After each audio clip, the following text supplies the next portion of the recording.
Tema 1. La humanidad y el medio ambiente. ¿Qué es el medio ambiente?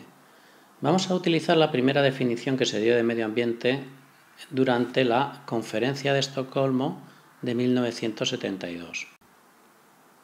En esta conferencia se aprobó la Declaración sobre el Medio Humano, dentro de la cual se establece la primera definición de medio ambiente como el conjunto de componentes físicos y químicos, biológicos y sociales capaces de causar un efecto directo o indirecto a corto o a largo plazo sobre los seres vivos y sobre las actividades humanas. En esta definición vemos que los componentes sociales se juntan o se mezclan con los otros componentes físicos, químicos y biológicos que forman los subsistemas del sistema Tierra.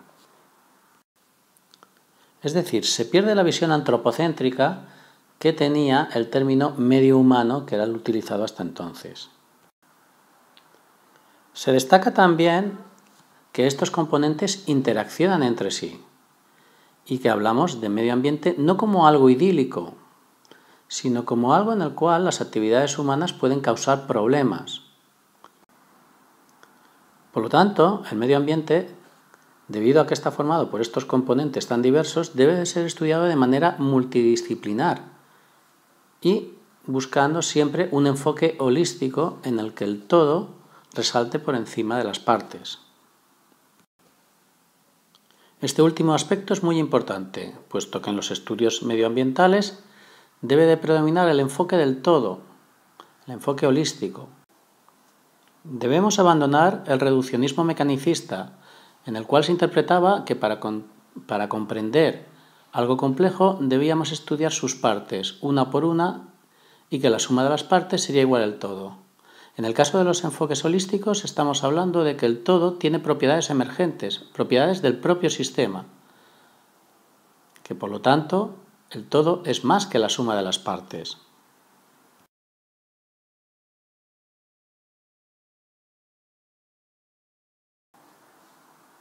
Así pues, el ser humano forma parte del sistema Tierra, forma ese componente social, aunque sí podríamos establecer una diferencia entre los subsistemas del medio natural, que conforman la ecosfera, y los subsistemas del medio humano, la antroposfera, caracterizado en este caso por la presencia de la cultura.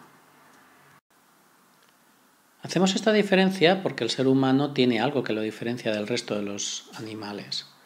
Es que ha sido capaz de desarrollar un conocimiento, una noosfera, y ha desarrollado también una tecnología, que constituye lo que diríamos la tecnosfera, y entre las dos han permitido desarrollarse una cultura que permite al ser humano independizarse del medio en el que vive y colonizar nuevos hábitats.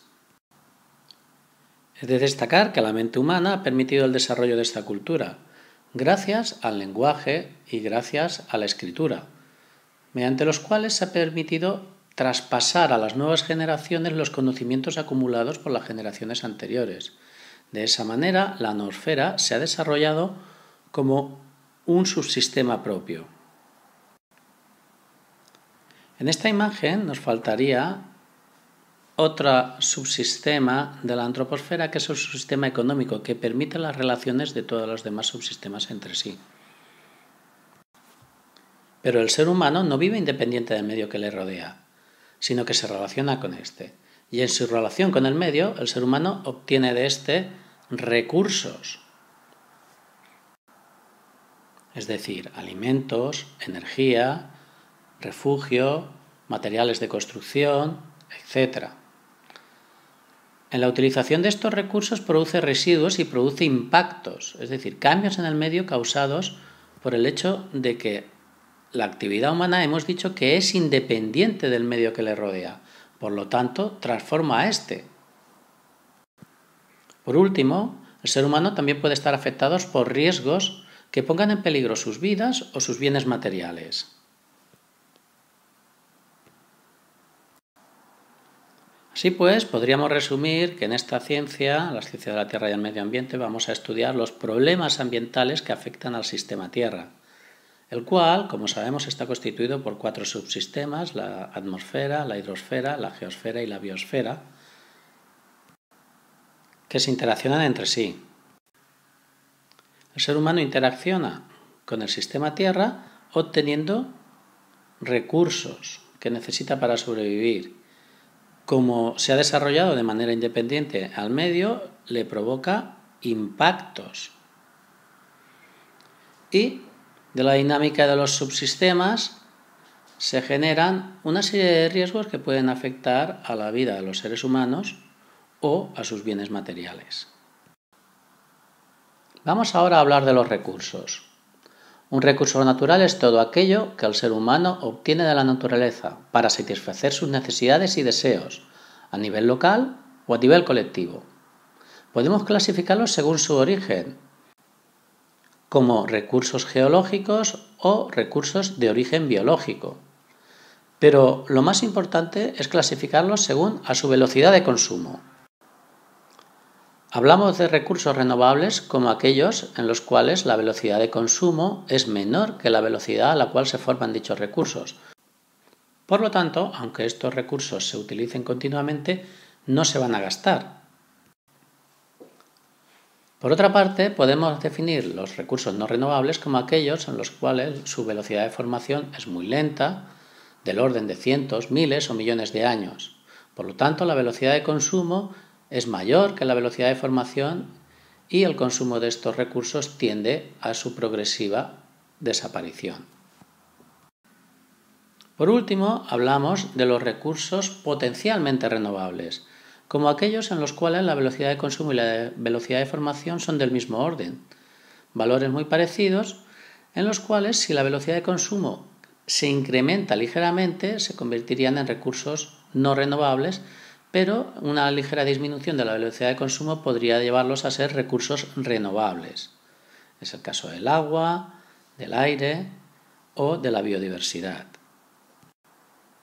Pongamos el ejemplo del agua. Si se incrementa la demanda de este agua en una zona poco lluviosa, el agua pasará a ser un recurso no renovable. Sin embargo, en las cuencas donde se produce un nivel más elevado de precipitaciones, puede suceder que la demanda sea inferior a la acumulación del agua, con lo cual esta sería un recurso renovable. Los combustibles fósiles tardan millones de años en formarse y se gastan a enormes velocidades, por lo tanto son recursos no renovables. Por otra parte, la biomasa utilizada como fuente para obtener energía es un recurso que, dependiendo de la velocidad a la cual se explote, podríamos considerar como potencialmente renovable o como no renovable. Los recursos se caracterizan por su distribución heterogénea, es decir, no se encuentran a las mismas concentraciones en todos los lugares. Pero podemos establecer la cantidad máxima de un recurso que haya en todo el planeta. Y dentro de este volumen de un recurso determinado podemos definir las reservas como aquella parte del recurso que puede ser explotado de manera rentable utilizando la tecnología actual. Podemos hablar de las reservas de petróleo que son menores de las cantidades totales de petróleo que existen en la Tierra. Así pues, aunque la cantidad total de un recurso en el tiempo no varíe, sí que lo puede hacer la cantidad de reservas, puesto que a las reservas identificadas en la actualidad se podrían añadir otros recursos de cuya existencia actualmente solo tenemos hipótesis o especulaciones. O, por otra parte, los cambios en el mercado o los avances tecnológicos podrán convertir en económicamente rentables unos recursos que ahora no lo son, pasando en ese caso de ser recursos a reservas. A continuación, vamos a hablar del riesgo como aquella situación que supone un peligro para la salud, para la vida, los bienes económicos o para el medio ambiente. Como podemos ver en la tabla, existen riesgos de carácter humano, riesgos denominados tecnológicos, que son aquellos que están causados por los modos de vida, por los comportamientos o por fallos en los funcionamientos normales de los sistemas humanos. Por otro lado, existen riesgos naturales que en algunos casos pueden generar catástrofes. Podemos hablar de riesgos biológicos, como las plagas, las epidemias, riesgos químicos, riesgos físicos, riesgos climáticos, como los fenómenos naturales, como la sequía, los tornados, etc. Riesgos geológicos, relacionados con ello los riesgos hidráulicos, terremotos, inundaciones, erupciones volcánicas, o riesgos cósmicos producidos por el impacto de meteoritos, cometas.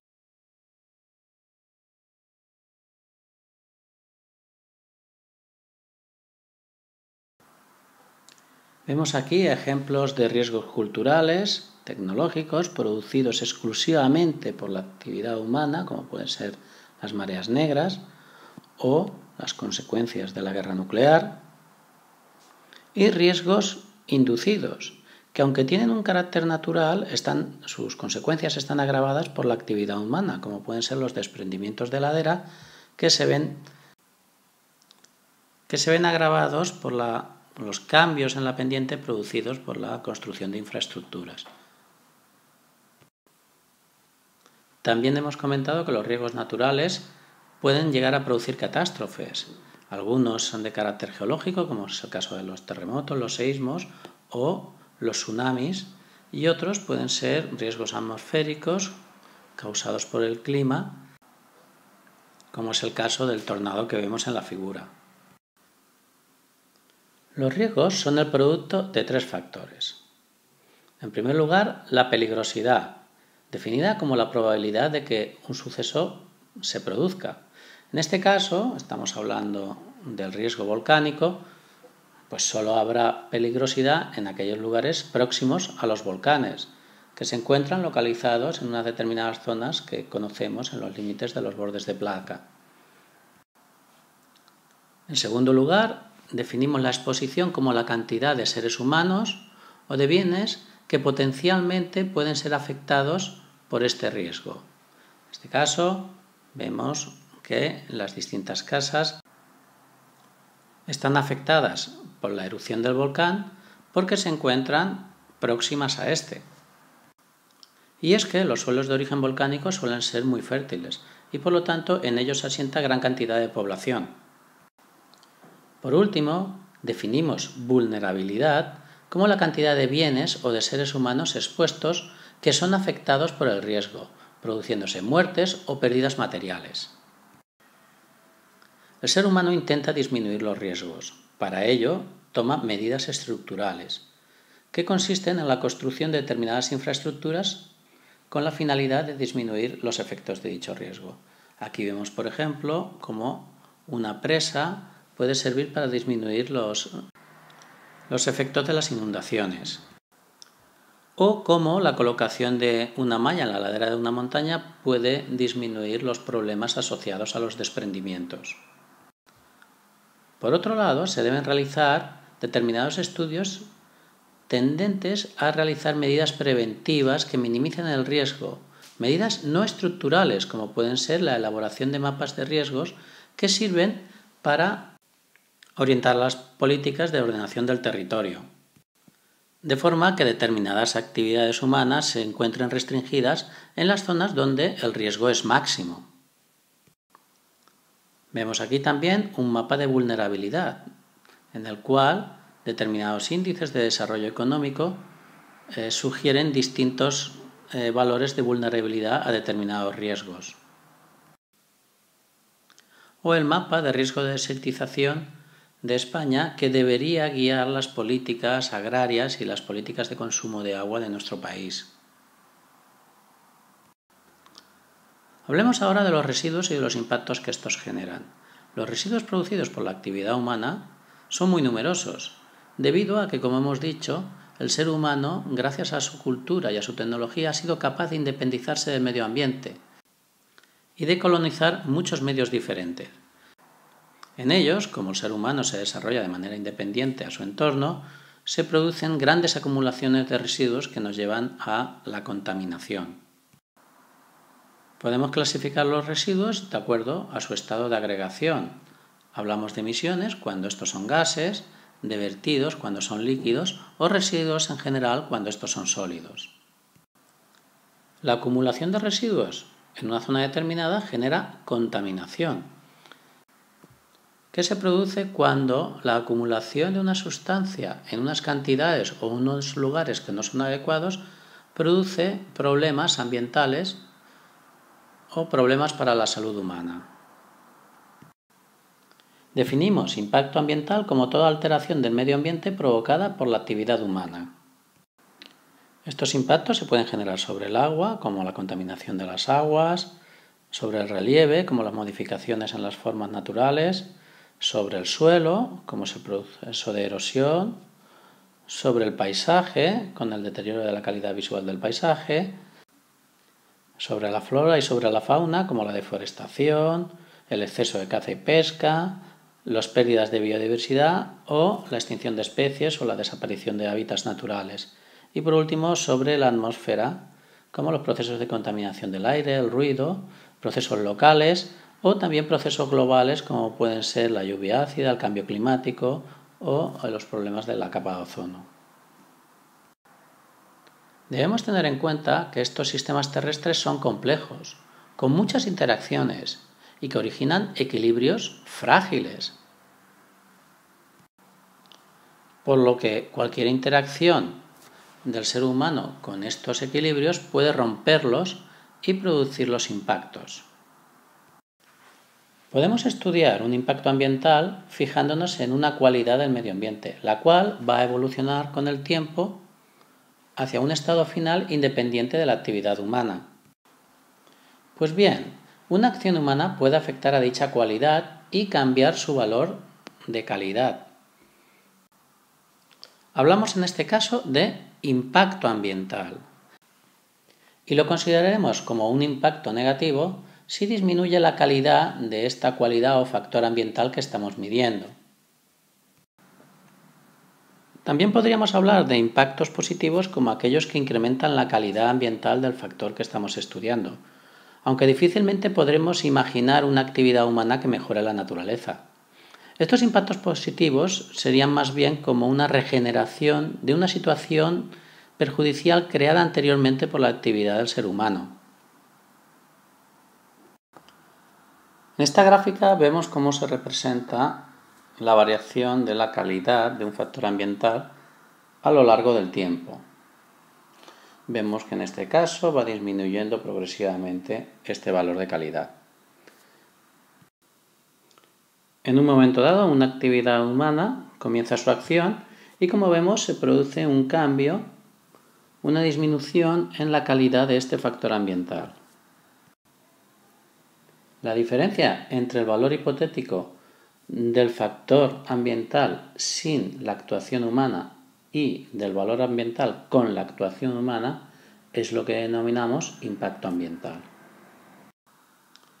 En esta otra gráfica podemos observar de nuevo la variación de calidad de un factor ambiental sin actividad humana, con actividad humana que disminuye este valor de calidad con el tiempo, con lo cual se generaría un impacto ambiental negativo, o la supuesta actividad humana que incrementa el valor de calidad ambiental de nuestro factor, con lo cual tendríamos un impacto positivo.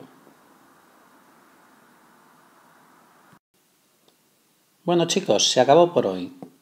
En clase repasaremos estos conceptos y aprenderemos algunas cosas nuevas que nos permitan tener un poco más de cuidado sobre nuestra sufrida tierra. Gracias, hasta luego.